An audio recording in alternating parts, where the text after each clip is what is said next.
All right, well, Monday is Family Day, a holiday for many folks in this province, and what better way to celebrate with the family than by taking them fishing? And this weekend, you don't even need a license to fish in Saskatchewan. So if you've never been ice fishing or you've got questions about what did or did not work the last time, we've just the guy to give you some help. Jason Matity from getfishing.ca is in our Regina studio. So give us a call right now with your questions or your fish stories, because we love to hear your fish stories, as I said, even about the ones that got away. It's 1-800-716-2221. You can email bluesky@cbc.ca or tweet us where we're at blueskycbc. Telephone number again, 1-800-716-2221. Everything you ever wanted to know about ice fishing or winter fishing. And share your fish stories with us as well. 1-800-716-2221. Jason Matity in our Regina studio. Hi there, Jason. Hi, Garth. How you doing today? I'm well, thanks. How are you doing? I'm pretty fantastic. I get to talk about fishing. How bad could it be? I would just assume you're going to go fishing this weekend. Well, yeah, I probably might get out. No, absolutely. I'll be out on the ice as much as I can be, that's for sure. What happens with the free fishing weekend? Well, really what it means, and the province decided to do this a few years ago when they had a smashing success with Free Fishing Weekend in the summertime in July. I think that's the last time you had me in the studio for that. And it really caught on then, so they decided, we typically have a lot of cold in Saskatchewan, and we have a lot of ice, so why not have one to coincide with our Family Day in February as well. So what it means, in essence, is that you can fish anywhere in the province without a license or having to pay for a license. And but the key thing here, Garth, is that there are still regulations you have to abide by, including limits, size restrictions, that type of thing. Right, and if it's a catch-and-release lake, it's still a catch-and-release lake, regardless. Yeah, exactly. Like, you have the main, regulations that are in the books that talk about 4 walleyes, 5 pike, 25 perch. But, in lakes like Buffalo Pound near Regina and Moose Jaw, also Blackstrap near Saskatoon, they have reduced limits. So your perch limit's only 10. Walleye limits 3, that type of thing on blackstrap. So it really pays to go to the government website and know the regulations, because the conservation officers will be out checking on you to make sure you're still following the rules. Now, does it get quite a bit more complicated when it's ice fishing compared to, regular angling? Well, really, I mean, for me, because I do a lot of underwater videography for getfishing.ca, I make things way more complicated than they need to be, probably for the average angler out there. But if you're just wanting to go out, do a little jigging, enjoy what's going to be an unbelievable weekend for February, all you need is something to make a hole in the ice, or if you know of an angler who can drill a hole for you, and have a shorter fishing rod and some jigs, and maybe pick up a minnows at your local store, like Cabela's, you're good to go. So that's as complicated as you need to get, but you can add tents, you can add heaters, you can add a power auger. The sky's the limit of what you want to add. Okay, I want you to make your best pitch. What's so good about fishing in February? Well, I have to say it's kind of what I like to call the mixed bag of fishing, that there are a variety of species available. It's true for a lot of the ice season, but one of the ones that come out at this time of year that is delicious to eat, it's the only member of the freshwater cod family, and that's a burbot. I often say they have a face only a mother could love, because they're not all that pretty. They have no scales. They're kind of slimy. They look like an eel, but man, do they taste good. They put up great fight on the rod. And they're actually quite active in the wintertime. When perch and walleyes sometimes slow down a little bit in midwinter, the burbot keep going. So did the northern pike. And for our northern listeners up in northern Saskatchewan, where you have a lot of whitefish and lake trout, boy, dynamite fishing for those guys. They're the cool of the cool, if you will, Gareth, when the weather gets cold. You mentioned the burbot, and I'm pretty sure that people still probably get it halfway up the hole and get their hook back and put it away, because they are nasty looking. Is there anything special you have to know about getting past the nasty down to the tasty? Well, yeah, that's a very good question. I think really, once you get into fishing a bit, and you'll sort of learn to get over that a little bit. And especially, like, the only reason people think they're ugly and don't like them is because I think there's been if you will, they've had bad press. Can we just say that? The the burbot, like they're not as majestic looking as a walleye or a northern pike might be. So, but what really helped me appreciate them is the fact that when the fishing got slow when we were younger, we would keep catching these burbot, and we kept hearing that they were good to eat. And the other thing is when we put down the underwater camera and watch them, they're beautiful and graceful under the water. And the fact that when other species were kind of being, I'll just say it, jerks under the ice when you're jigging and they're not taking your hook, burbot are just willing to give it up. So those are the reasons why I like them. So, just from the talk I hear from folks who do ice fish, are you more apt to catch a burbot when you're ice fishing than in the summer? Absolutely. They're one of the few species that actually reproduce under the ice. Most of our other species like pike, walleye, and perch reproduce in the spring, and our whitefish and lake trout in the fall.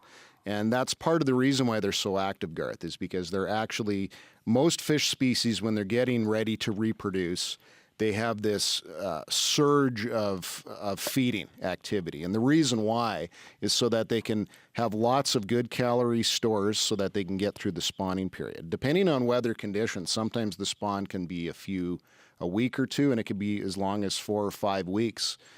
So that really can exhaust a fish's energy, and that's why the burbot is so active, if you will, at this time of year. What's the average size of the burbot you'd catch? Really depends on the lake. If most of the lakes in the south, if you talk on the Qu'Appelle system, the canal system up at Blackstrap, they average 1 to 3 pounds, but places like Diefenbaker, Tobin, Lac La Ronge, they get them up to 12, 15 pounds. Huge fish. In fact, the world record burbot came out of Lake Diefenbaker, and it was over 20 pounds. All right, so anything from pan size to feed the family. Absolutely. All right. Okay, folks, we are talking about ice fishing today with Jason Matity from getfishing.ca. If you've got a question, this is the guy to ask. You can give us a call right now. It's 1-800-716-2221. You can email bluesky@cbc.ca or tweet us at blueskycbc. You could call and compare notes, or if you've got some advice for novice anglers, especially ice fishers, pass it along. You can even call and tell us what you like about fishing in the winter, why you go ice fishing, and share your fish stories, as I mentioned, even about the one that got away. Again, that telephone number is 1-800-716-2221. Email address bluesky@cbc.ca. Our Twitter handle @blueskycbc. Our guest, Jason Matity from getfishing.ca. We throw out these terms just assuming everybody knows what we're talking about. Now, you've mentioned jigging a couple of times, and you mentioned a shorter rod for ice fishing. So let's start with the shorter rod. Why do you need a shorter rod? Well, really, the reason your rod is longer, like 6 feet, 7 feet in the summertime, is because the rod is designed to help you cast a lure away from you. So that springy action of the length of the rod actually helps you achieving that goal. But in the wintertime, all you have to do is drop a line down the hole. The rods for ice fishing have dramatically improved over the last 20 years. Like when I was a kid, it wasn't uncommon to take a piece of line, Garth, and a string and not even have a rod, or use a piece of an old hockey stick and that type of thing to jig. But because it's closer contact, like the hole is maybe 2 to 3 feet, or just 60 centimeters or so in front of you, you don't need to have a long rod. And in fact, if you have a long rod, it makes it difficult to land the fish, down the hole. So that's why you have a shorter rod.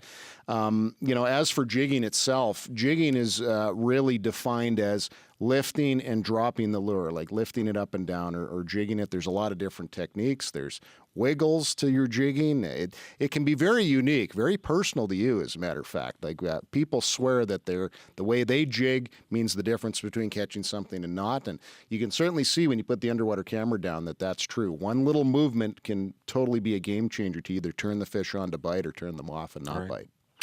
Jerry is on the line in Flaxcombe, so let's bring Jerry into the conversation. Hi, Jerry. Hi, how are you today? All right, thanks.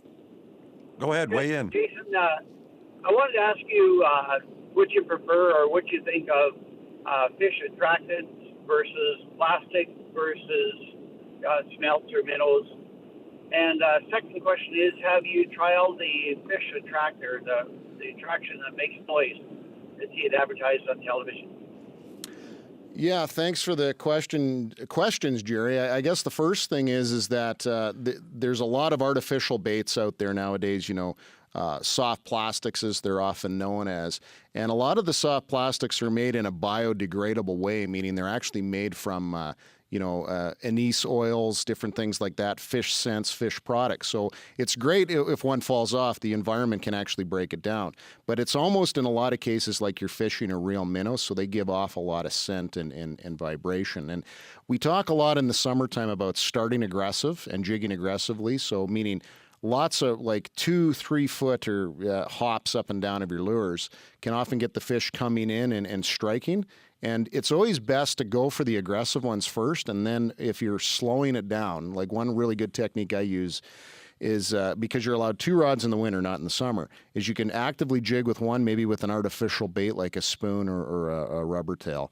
And the other one can just be still with like a preserved minnow on it or a mealworm or something like that. And the fish actually have a choice. They'll come in and they're attracted by the jigging lure, and then they can very easily turn and eat the other lure that's just sitting there.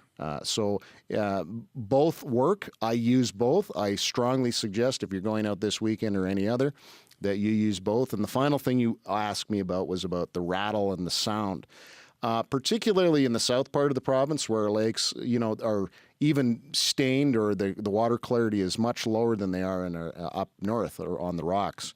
That sound can be critical to bringing those fish in. They can help it. Anything that helps them find your lure, I'm totally in favor of, and that's what the sound does. Okay, Jerry? Okay, Jerry, thanks for your call. What? Jerry? Okay, Jerry's done. Fair enough. Good time to tell you again that we are talking about ice fishing with Jason Manatee from getfishing.ca. Free fishing weekend coming up this weekend. You can fish anywhere in Saskatchewan without a license. However, as Jason pointed out, you still have to follow the rest of the rules. So give us a call with any questions you might have about ice fishing. 1-800-716-2221. Email bluesky@cbc.ca or reach us on Twitter @blueskycbc. Give us a call. You can compare notes, or maybe you've got some advice for novice anglers you'd like to pass along, or give us a call and tell us your fish story. All right. Some people like the meditation of fishing. Do you get that same sort of serenity ice fishing? Absolutely. Really? I think that's really one of the things that I like most about ice fishing or fishing in general is it's that human connection back to nature, Garth. And I know that when it's minus 30 and howling across the lake, that serenity might not be there, like it is on a nice day, like it's going to be, supposed to be this weekend. But I'm not, the people who really, really know me know that I'm not a super patient guy about a lot of things. But when it comes to fishing, I can just sit there for hours and wait it out for something to happen. And it just, all of a sudden I look at my watch and the day's gone, no matter if it's been a really, really good day or a slower day. So yeah, it's that reconnection to nature I find really, really good for the soul. I wonder because I often, see ice fishing shacks out on the lake, and it strikes me that the fishing is really just an excuse.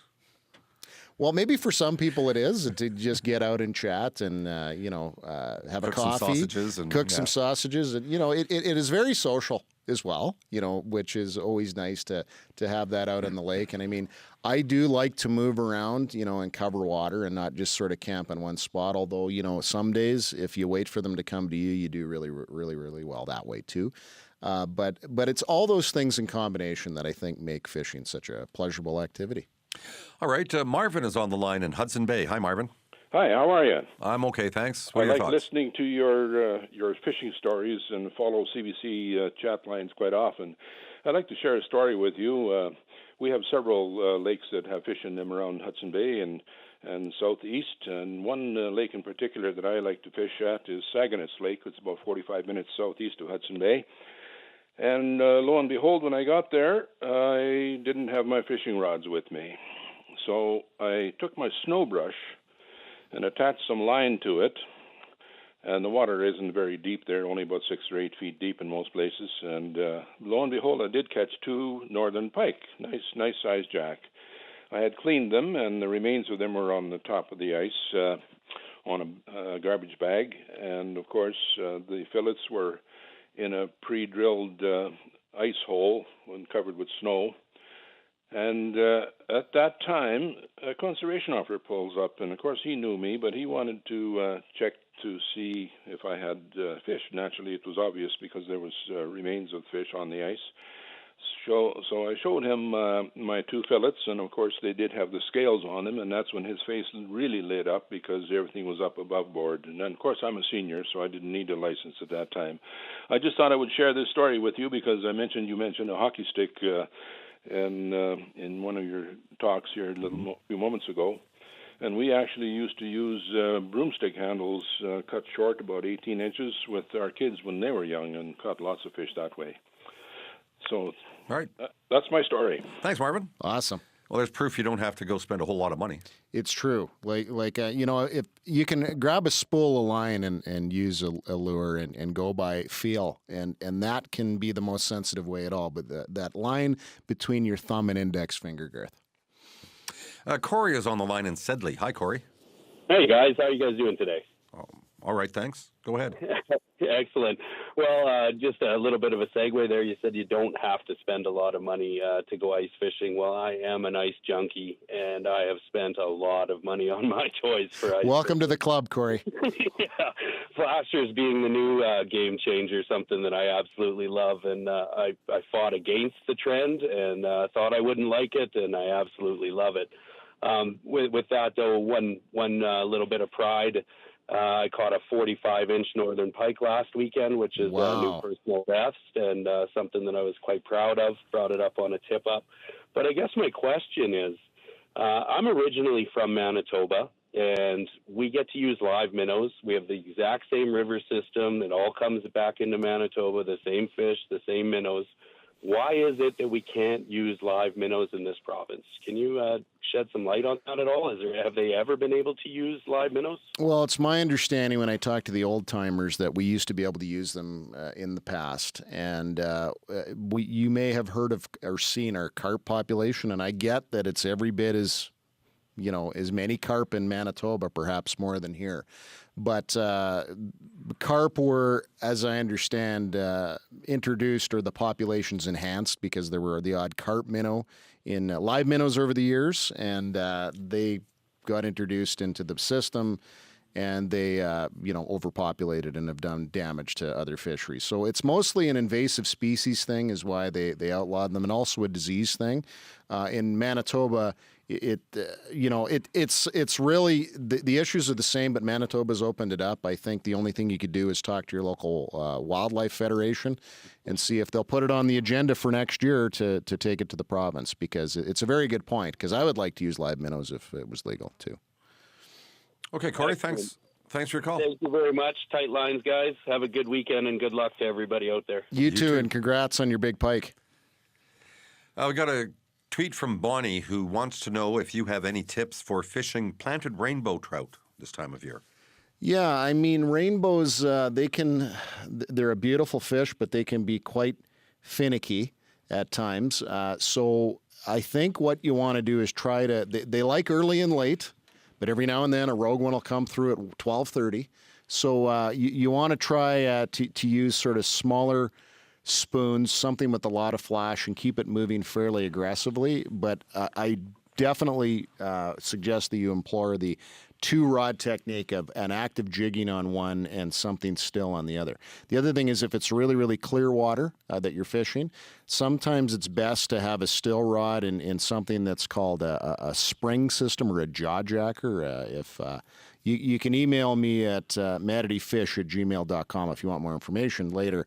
But basically what you do is you get away from the bait, like about 10 yards, so you're not right over the hole, because if they see your shadow or hear you crunching on the snow, they get spooked. So yeah, that's another tip there too. All right, good luck, Bonnie. Vilda is on the line in Prince Albert. Hi there. Well, I'm sure glad to hear some fish stories here. I have one. Now, 100 years ago or so, my father's parents were up at the lake with us, up at Waskasu, and my grandpa loved fishing. We kind of went through a rainy streak there, so my grandfather whittled a little, not so little, a little fishing plug and put those treble fish hooks in the screw into the wood. So they set me up with this thing, plus that old braided cotton line, and we went fishing. And I think they kind of were using this lure just to appease me, but they were fishing with Len Thompson's on a cotton spool wrapped around a piece of wood, And so they threw this thing out, and I had the line. Darned if I didn't catch a great big jack on this homemade fishing thing, and the color that they put on it wasn't paint, but they glued on somehow pictures out of the old Eaton's catalog. So that was one of my first fishing lures. So it worked. Yeah, So, definitely. yeah, and I love fishing. My husband and I used to fish so much, and that's one part of his life I miss so much now. I could catch a fish off the shore. I could fill it. I know how, but getting it off the hook, I'm a little queasy on that one. So anyhow, that's my fish story for today. Thanks, Vilda. Let's hear from Dwayne in Carrot River. Hello. Hi, Dwayne. Got a fishing story for you. A friend of mine came up from Regina a few years ago, one of those years that Tobin Lake was really, really deep with ice, and we decided on Saturday we'd go up fishing. And so we drilled a couple holes and put the ice out over the holes, and he opened up his lure box, and he must have had 50 lures in there. And we fished all day, and we never got a bite. And he spent more time switching his lures, trying to catch a fish, didn't catch anything. And we heard outside, the only noise that we'd heard all afternoon, a few feet from where we were, another gentleman all of a sudden hollered, "I got one," and then he said, "Oh, it broke the line." And so when we were folding up the ice hut and whatever to go home, hadn't got a thing, I went over and looked down that hole, and there was about a 6-pound pike. He'd come up when he pulled the lure out, and it broke the line, and the guy hadn't noticed that the fish had got caught in that hole. So I hollered to my friend. I said, "You know all those lures you've been using?" I said, "That's been our problem." I said, "Up here in Tobin Lake, all you have to do is reach down in and grab one." And I reached down the hole, put a finger in its gill, and hauled out the 6-pound pike, and we went home and had it for supper, and I think it was the only fish caught on that lake that day. But my friend sure laughed with all his lures, and I'd caught one barehanded. Nice job. Thanks for the story, Dwayne. Where are some of the best spots to ice fish in the province?